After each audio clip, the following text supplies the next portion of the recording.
नमस्कार दोस्तों, लोकसभा चुनाव को लेकर कभी भी आचार संहिता लागू हो सकती है।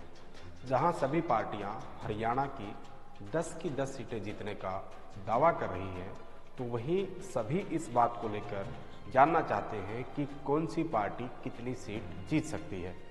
सभी के मन में ये सवाल है कि कौन सी सीट पर किसका पलड़ा भारी है।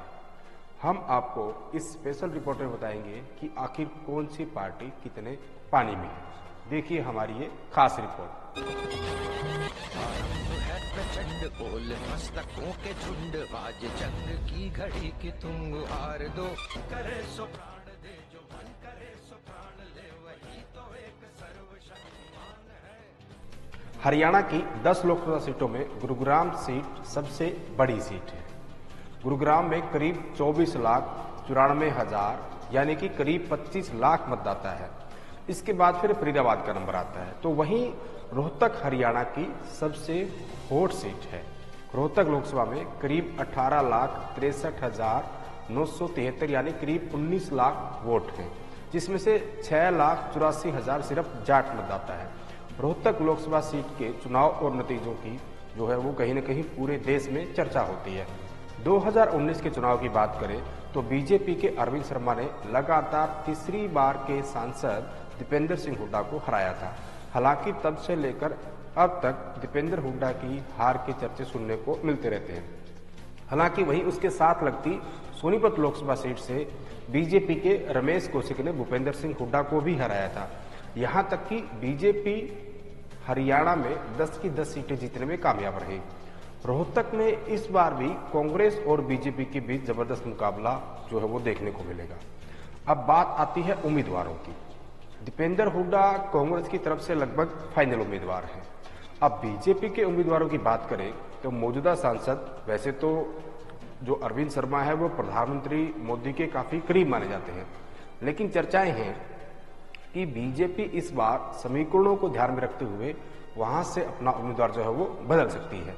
क्योंकि अगर हम 2019 से पहले 2014 के चुनाव की बात करें तो हरियाणा में बीजेपी ने जो है वो हजका के साथ मिलकर चुनाव लड़ा था, जिसमें बीजेपी ने 8 सीटों पर और हजका ने 2 सीटों पर उम्मीदवार उतारे थे। हजका के हिस्से सिरसा और हिसार सीट आई थी, जिसमें कि कुलदीप बिश्नोई जो है वो दोनों सीटें हार गए थे और वो दोनों सीटें जो है वो इनेलो के खाते में चली गई थी, जो कि इंडियन नेशनल लोकदल का अगर हम इतिहास के हिसाब से देखें तो सबसे ये सर्वश्रेष्ठ प्रदर्शन रहा, जिसमें इनेलो ने अपने दम पर यानी कि अकेले 2 लोकसभा सीट जीती। तो वहीं बीजेपी अगर रोहतक को छोड़ दे तो बाकी 7 सीटें जीतने में कामयाब हुई। 2014 में रोहतक लोकसभा सीट से ओम प्रकाश धनखड़ जो वो बीजेपी के उम्मीदवार थे, जो कि दीपेंद्र हुड्डा से करीब 2.25 लाख वोटों से हारे थे। 2019 के चुनाव में दीपेंद्र हुड्डा लगातार चौथी बार सांसद बनते बनते चूक गए और अरविंद शर्मा से मात्र 7,000 वोटों से हार गए। उनको सबसे ज्यादा नुकसान रोहतक संसदीय क्षेत्र में आने वाली कोसली विधानसभा में हुआ था। चर्चाएं हैं कि इस बार फिर बीजेपी रोहतक सीट को जीतने के लिए अरविंद शर्मा के बजाय रामचंद्र जांगड़ा को मैदान में उतार सकती है। मनीष ग्रोवर की भी चर्चाएं हैं, क्योंकि मनीष ग्रोवर के आने से रोहतक लोकसभा सीट पर जातीय ध्रुवीकरण जो है वो ज्यादा होगा, जिससे मुख्य तौर पर जाट नॉन जाट का चुनाव बन जाएगा, जिसके कारण माना जा रहा है कि जो अधिकतर नॉन जाट वोट है जो कि बीजेपी का वोट माना जाता है तो वो बीजेपी के पलड़े में चला जाएगा। हालांकि बाबा बालकनाथ के नाम भी लगातार जो हो कहीं ना कहीं सुनने को मिल जाता है। फिलहाल वो राजस्थान की तिजारा विधानसभा से विधायक है। उससे पहले की बात करें तो वो अलवर से सांसद रहे हैं, और अगर जाति की बात करें जाति से यादव है। तो ये उम्मीद भी जताई जा रही है कि कोसली में उनको पिछले चुनाव से ज्यादा लीड मिल सकती है। महंत बालकनाथ का रोहतक में काफी प्रभाव है।